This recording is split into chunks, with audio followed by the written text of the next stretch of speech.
अस्सलामुअलैकुम। Welcome to my digital learning platform. मेरे इस लर्निंग प्लेटफॉर्म पर आप सबको वेलकम करता हूं। इस प्लेटफॉर्म होने वाली ये मेरी पहली वीडियो और प्लेटफॉर्म पर ग्रामर की एक पूरी सीरीज़ अपलोड करेंगे, one by one, step by step, और इंशाल्लाह बेसिक टू एडवांस लेवल तक हम जाएंगे। और चूंकि अब ये मेरी पहली वीडियो है तो मैं ग्रामर को शुरू से शुरू करूँगा और बेसिक से बिल्कुल सिखाना शुरू करूँगा। जो हमारा पहला टॉपिक है आज का इस वीडियो का, वो है पार्ट्स ऑफ स्पीच। तो हम पार्ट्स ऑफ स्पीच से शुरू करेंगे। अब सबसे पहले पार्ट्स ऑफ स्पीच होते क्या हैं? तो पार्ट्स ऑफ स्पीच क्या होते हैं बेटा? पार्ट्स ऑफ स्पीच दरअसल एक ऐसी ग्रामेटिकल कैटेगरी है जो कि वर्ड्स को क्लासिफाई करती है, जो कि वर्ड्स की क्लासिफिकेशन करती है based on their use in a sentence. यानी कि सेंटेंस के अंदर लफ्ज़ों के इस्तेमाल के मुताबिक लफ्ज़ों की, वर्ड्स की जो क्लासिफिकेशन की जाती है, जो उनकी दर्जाबंदी की जाती है, उसी को हम पार्ट्स ऑफ स्पीच कह देते हैं।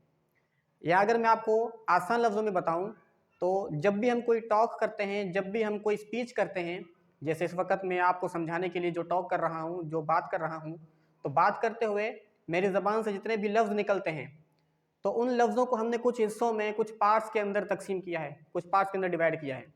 तो उन्हीं पार्ट्स को हम पार्ट्स ऑफ स्पीच कहते हैं।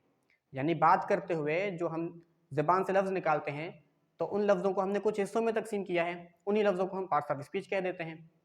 बिल्कुल सिंपल है। और फिर हम क्या करते हैं कि उनको उनके फंक्शन के मुताबिक सेंटेंस में वो पार्ट्स जो जैसा फंक्शन परफॉर्म करेंगे, उनके फंक्शन के मुताबिक उनको नाम देते हैं। ठीक है, इसको हम पार्ट्स ऑफ स्पीच कहते हैं। मैं दोबारा रिपीट करता हूँ, पार्ट्स ऑफ स्पीच क्या है? पार्ट्स ऑफ स्पीच दरअसल एक ऐसी ग्रामेटिकल कैटेगरी है जिसमें वर्ड्स को, लफ्ज़ों को क्लासीफाई किया जाता है, उसकी दर्जाबंदी की जाती है, उसकी क्लासिफिकेशन की जाती है according to their use in a sentence. यानी कि सेंटेंस में वो जिस तरीके से इस्तेमाल किए जाएंगे, उसके फंक्शन के मुताबिक हम वर्ड्स की क्लासिफिकेशन करते हैं और जिसको हम नाम दे देते हैं पार्ट्स ऑफ स्पीच का। आई होप आप समझ गए होंगे, बिल्कुल ईजी था।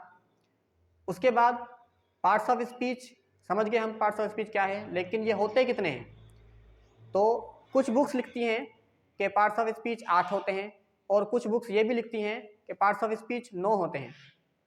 तो जो बुक्स ये लिखती हैं कि पार्ट्स ऑफ स्पीच 9 होते हैं, there are 9 parts of speech, वो दरअसल क्या करते हैं? वो दरअसल आर्टिकल्स, यानी कि जिनको डिटर्मिनर्स भी कहा जाता है, उन डिटर्मिनर्स यानी कि आर्टिकल्स को एक अलग से पार्ट्स ऑफ स्पीच कंसीडर करते हैं। हालांकि ऐसा नहीं है, ये गलत है। पार्ट्स ऑफ स्पीच दरअसल 8 हैं, और ये जो आर्टिकल्स हैं, ये डिटर्मिनर्स हैं, ये उन्हीं डिवाइड की हुई पार्ट्स ऑफ स्पीच में से किसी एक पार्ट का टाइप है, जिन्हें एडजेक्टिव कहा जाता है। जी हाँ, तो ये जो आर्टिकल्स यानी जो डिटर्मिनर्स हैं, ये उसी एडजेक्टिव की एक टाइप हैं, यानी इनको भी आप एडजेक्टिव कह सकते हो एक तरह से।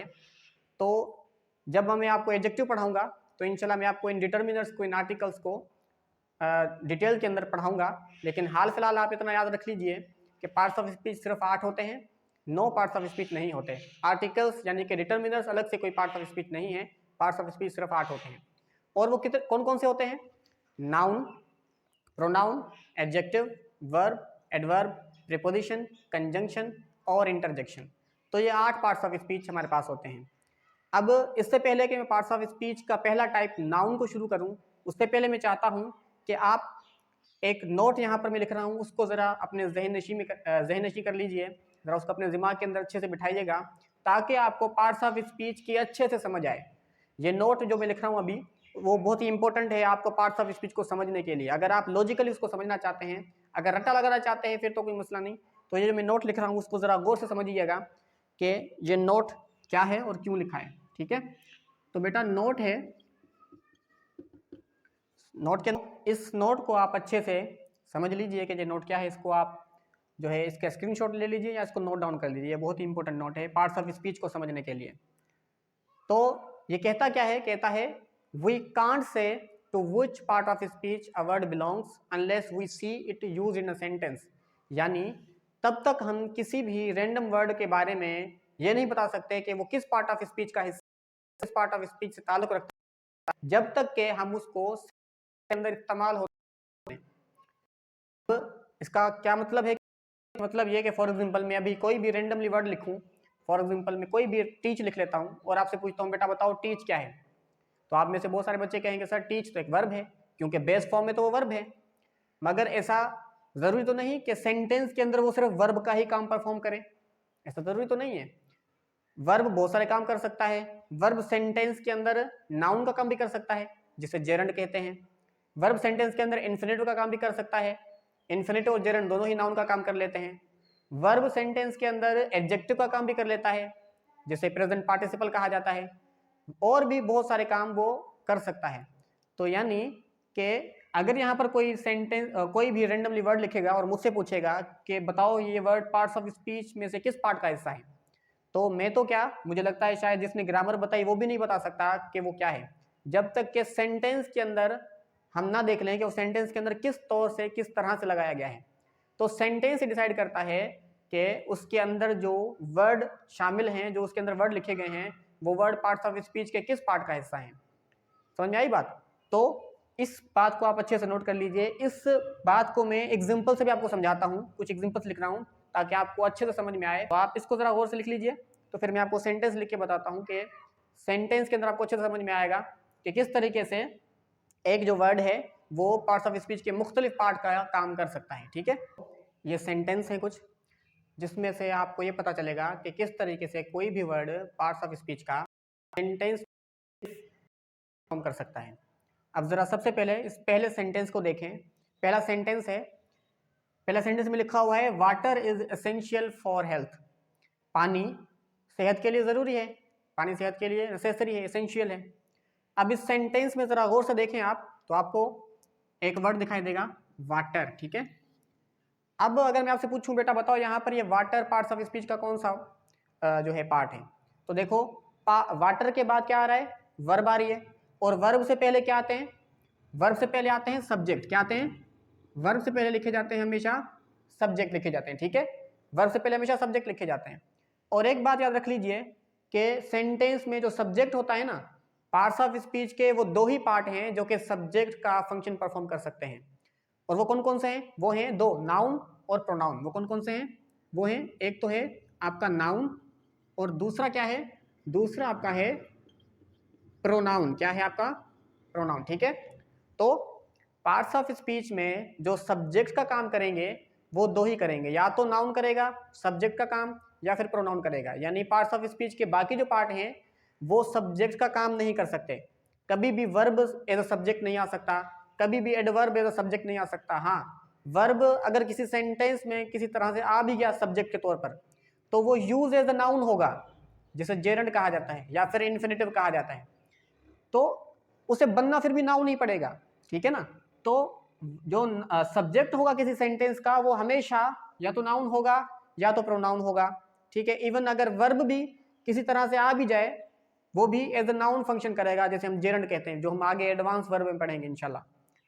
तो यहाँ पर बात याद रखें कि ये वाटर है, वर्ब से पहले सब्जेक्ट आते हैं, सब्जेक्ट है तो वो या तो नाउन होगा या तो प्रोनाउन होगा। अब ये प्रोनाउन तो है नहीं, ठीक है, क्योंकि ये किसी की रिप्लेसमेंट में तो नहीं आया, तो ये नाउन है। ठीक है, तो यहाँ पर जो वाटर है वो एज अ नाउन काम कर रहा है। ठीक है, यहाँ पर ये नाउन है।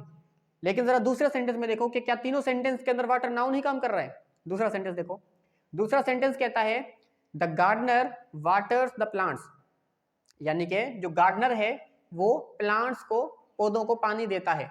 इस जुमले की मीनिंग क्या होगी, इस जुमले की मीनिंग ये होगी कि गार्डनर पौधों को पानी देता है। इस जुमले में अगर मैं आपसे कहूं कि बेटा बताओ कि इस जुमले में काम कौन सा हो रहा है, तो आप कहेंगे सर पानी देने का काम हो रहा है। गार्डनर पौधों को पानी देता है तो देने का काम हो रहा है ना, पानी देने का। तो यानी कि दे कौन रहा है, गार्डनर, तो वो सब्जेक्ट है, वर्ब से पहले आए, वर्ब से पहले हमेशा सब्जेक्ट आते हैं। और वो गार्डनर काम क्या कर रहा है, पानी देने का काम कर रहा है। तो पानी देने का, क्योंकि ये काम है, ये एक्शन है, और एक्शन कौन दिखाते हैं, वो वर्ब दिखाते हैं। एक्शन का काम यानी वर्ब का काम, जो काम होता है, जो एक्शन दिखाता है, वो पार्ट्स ऑफ स्पीच कौन सा होता है, वो होता है आपका वर्ब। ठीक है, तो देखो वर्ड वही है, लेकिन वहां पर वर्ब वाटर जो था वो एज अ नाउन काम कर रहा था, यहां पर वही लफ्ज है लेकिन वो एज अ वर्ब काम कर रहा है। ठीक है, तो तीसरा सेंटेंस देखें। तीसरा सेंटेंस है water park is a fun place to visit. जो वाटर पार्क है वो बहुत ही अच्छी जगह है, वो बहुत ही मजे वाली जगह है घूमने के लिए, विजिट करने के लिए। अब इस जुमले में आप देखो ये इज फिर से वर्ब है, और वर्ब से पहले क्या आते हैं, वर्ब से पहले हमेशा सब्जेक्ट आते हैं। सब्जेक्ट या तो नाउन होगा या तो प्रोनाउन होगा, ये बात आप याद रख लीजिए। अब ये पार्क जो है आपका क्या है, ये नाउन है, ठीक है, नाउन है। इस नाउन से पहले आ रहा है वाटर, नाउन से पहले क्या आ रहा है, वाटर। अब यहाँ पर वाटर क्या है, तो देखो नाउन, नाउन के बारे में एडिशनल इंफॉर्मेशन देने वाले जितने भी लफ्ज होते हैं, जितने भी वर्ड्स होते हैं, उनको एडजेक्टिव कहा जाता है। क्या कहा जाता है, उनको एडजेक्टिव कहेंगे, ठीक है भाई। पार्क कैसा पार्क, बड़ा पार्क, अच्छा पार्क, खूबसूरत park, water park, Jurassic park. तो जितने भी नाउन को मॉडिफाई करने के लिए, नाउन के बारे में एडिशनल इंफॉर्मेशन देने वाले लफ्ज होंगे जो नाउन को मॉडिफाई करेंगे, उसके बारे में आपको कुछ ना कुछ बताएंगे, उसके बारे में कोई भी आपको मालूमात देंगे, तो वो एडजेक्टिव कहलाता है, ठीक है, वो सिफ्त कहलाता है। तो यहाँ पर जो वाटर है वो एज एन एडजेक्टिव यूज हो रहा है। तो जरा आप देखें, वही वाटर लफ्ज लेकिन एज अ नाउन यूज हो रहा है, वही water as a verb use हो रहा है, सेम लफ्ज एज एन एडजेक्टिव यूज हो रहा है। तो अभी आपको पता होगा, पता चल गया होगा कि मैंने आपको वो नोट क्यों लिखवाया। यानी कि कभी भी हम किसी रैंडमली किसी अलग से लिखे हुए वर्ड के बारे में नहीं बता सकते कि वो पार्ट्स ऑफ स्पीच का कौन सा हिस्सा है। वो नाउन भी हो सकता है, वो वर्ब भी हो सकता है, वो एडजेक्टिव का काम भी कर सकता है, ठीक है। तो जरा इन एग्जांपल्स को देखें। सेंटेंस है, this dark room needs light. इस डार्क रूम को, इस अंधेरे कमरे को रोशनी की जरूरत है, ठीक है। अब इस सेंटेंस में एक सेंटेंस है जो तीनों में, सेंटेंस के अंदर जो वर्ड है वो तीनों में कॉमन है, वो कौन सा है, वो है लाइट, ठीक है। अब इस सेंटेंस के अंदर लाइट क्या है, देखो नीड क्या है बेटा, नीड वर्ब है, नीड वर्ब है, नीड एक स्टेट वर्ब है, ठीक है। आहिस्ता आहिस्ता आपको पता चलता जाएगा कि ये चीजें क्या हैं। अब इस वर्ब से पहले, इस वर्ब से पहले क्या आता है, हमेशा वर्ब से पहले आता है आपका सब्जेक्ट, ठीक है। वर्ब से पहले आपका क्या आता है, सब। वर्ब से पहले क्या आते हैं, वर्ब से पहले हमेशा सब्जेक्ट आते हैं। क्या आते हैं, सब्जेक्ट। सब्जेक्ट या तो नाउन होगा या तो प्रोनाउन होगा, हम पहले पढ़ चुके हैं, ठीक है। और ये डार्क क्या है, ये एक एडजेक्टिव है, ठीक है। फिलहाल हम बाकी चीजों पर नहीं जाते, बात लंबी हो जाएगी। तो ये सब्जेक्ट है, ये आपका वर्ब है, और ये लाइट क्या है, ये इसका ऑब्जेक्ट है। ये क्या है, ये इसका ऑब्जेक्ट है, ठीक है। अब जैसा सब्जेक्ट में था, सेम सिचुएशन, सेम चीज ऑब्जेक्ट के साथ भी है। जैसा मैंने कहा कि सब्जेक्ट अगर कोई होगा सेंटेंस का, तो पार्ट्स ऑफ स्पीच के दो ही पार्ट हैं जो उसका काम कर सकते हैं, वो कौन से, नाउन और प्रोनाउन। इसी तरीके से ऑब्जेक्ट जो होगा किसी सेंटेंस का, तो ऑब्जेक्ट में भी पार्ट्स ऑफ स्पीच के दो ही वही जो है पार्ट हैं जो कि ऑब्जेक्ट होने का काम कर सकते हैं, ऑब्जेक्ट होने का रोल परफॉर्म कर सकते हैं। वो कौन से, वो भी वही है, नाउन एंड प्रोनाउन। अगर सेंटेंस में कोई सब्जेक्ट है तो वो भी या तो नाउन होगा या तो प्रोनाउन होगा। अगर सेंटेंस में कोई ऑब्जेक्ट है तो वो भी या तो नाउन होगा या तो प्रोनाउन होगा। इसके अलावा पार्ट्स ऑफ स्पीच का कोई भी पार्ट बतौर सब्जेक्ट नहीं आ सकता। पहले भी बताया कि अगर किसी तरह से किसी सिचुएशन में सब्जेक्ट वर्ब आ भी जाए तब भी वो यूज एज अ नाउन होगा, ठीक है। इसी तरीके से अगर इस ऑब्जेक्ट की जगह पर भी अगर कोई वर्ब एज एन ऑब्जेक्ट आ जाए लेकिन वो यूज एज अ नाउन होगा, ठीक है। आगे हम एडवांस लेवल पर पढ़ेंगे जाके, जब हम वर्ब एडवांस पढ़ेंगे तो आपको बताऊंगा वो जेरेंड होते हैं जो कि सब्जेक्ट होने का काम करते हैं, या फिर इन्फिनेटिव्स भी होते हैं जो कि सब्जेक्ट और ऑब्जेक्ट दोनों होने का काम कर सकते हैं। तो चूंकि ये ऑब्जेक्ट है तो अभी मैंने आपको बताया कि अगर कोई चीज ऑब्जेक्ट होगी तो वो भी या तो नाउन होगी या तो प्रोनाउन होगी, ठीक है। ये प्रोनाउन तो नहीं है, तो ये क्या है, ये आपका नाउन है, ठीक है। ये एज अ नाउन काम कर रहा है। तो यहाँ पर लाइट क्या है, वो एज अ नाउन काम कर रही है। दूसरा सेंटेंस देखो, दूसरा सेंटेंस है, will you light the candle. क्या आप कैंडल को, मोमबत्ती को जलाओगे। इस सेंटेंस में विल क्या है, विल आपका एक मॉडल ऑक्सिलरी वर्ब है, जिन्हें मूड्स भी कहा जाता है, मॉडल, ठीक है, हेल्पिंग वर्ब है एक। और ये आपका सब्जेक्ट है यू। लाइट क्या है यहाँ पर, देखो सेंटेंस की मीनिंग समझो। क्या आप कैंडल जलाओगे, क्या आप कैंडल जलाओगे।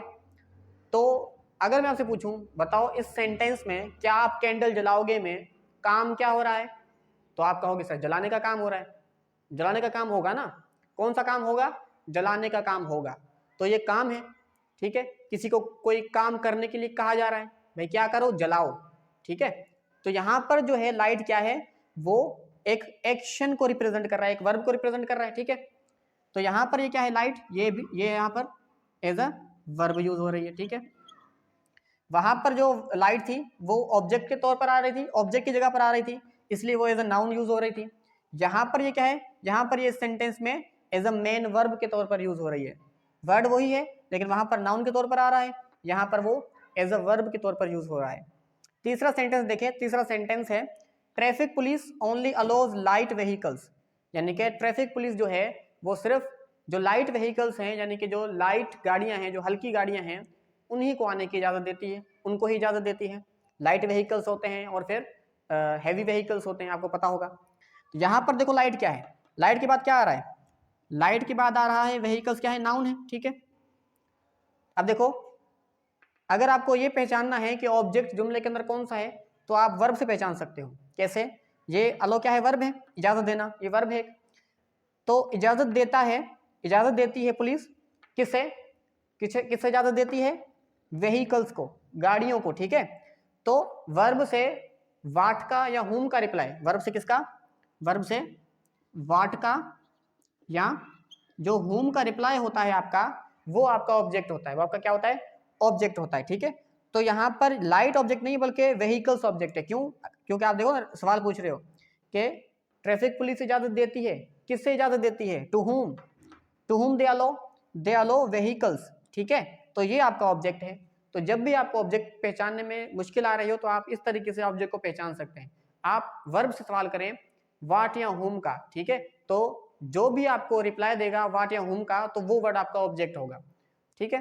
तो यहाँ पर ये ऑब्जेक्ट है, ऑब्जेक्ट है तो ये नाउन है। और इस नाउन को मॉडिफाई करने वाले जो वर्ड हैं, नाउन को मॉडिफाई करने वाले वर्ड को क्या कहा जाता है, एडजेक्टिव कहा जाता है। क्या कहा जाता है, एडजेक्टिव कहा जाता है, ठीक है। अभी मैंने आपको बताया वो वर्ड जो वर्ड नाउन को या प्रोनाउन को मॉडिफाई करें, उनके बारे में आपको एडिशनल इंफॉर्मेशन दें, उनके बारे में आपको कोई भी मजीद मालूमात मुहैया करें, उनको हम एडजेक्टिव कहते हैं। तो यहाँ पर भी व्हीकल्स, कैसी व्हीकल्स, अच्छी व्हीकल्स, बड़ी व्हीकल्स, कीमती व्हीकल्स, ठीक है, तेज vehicles, light vehicles, heavy vehicles, कैसी व्हीकल्स। तो नाउन के बारे में आपको कुछ ना कुछ मजीद इंफॉर्मेशन मिल रही है, इसलिए आप इसको क्या कहेंगे, आप इसको एडजेक्टिव कहेंगे। तो देखो वही वर्ड है, यहाँ पर एज अ नाउन यूज हो रहा है, वहां पर एज अ वर्ब यूज हो रहा है, और इस सेंटेंस में एज एन ऑब्जेक्ट यूज हो रहा है। तो आई होप कि अब आपको समझ आ गया होगा कि रैंडमली आप कहीं पर भी लिखे हुए वर्ड को कभी भी नहीं बता सकते कि वो पार्ट्स ऑफ स्पीच में से किसका हिस्सा है, जब तक कि आप उसको सेंटेंस के अंदर इस्तेमाल होता हुआ ना देख लें। फिर लिख लें, नोट डाउन कर लें, ठीक है। तो आज के लिए ये इतनी वीडियो, आज के लिए इतना बहुत है। फिर कल हम इंशाल्लाह नाउन को, पार्ट्स ऑफ स्पीच का जो पहला पार्ट है उसको हम इंशाल्लाह ब्रीफली डिस्क्राइब करेंगे। तब तक के लिए मुझे इजाज़त दीजिए।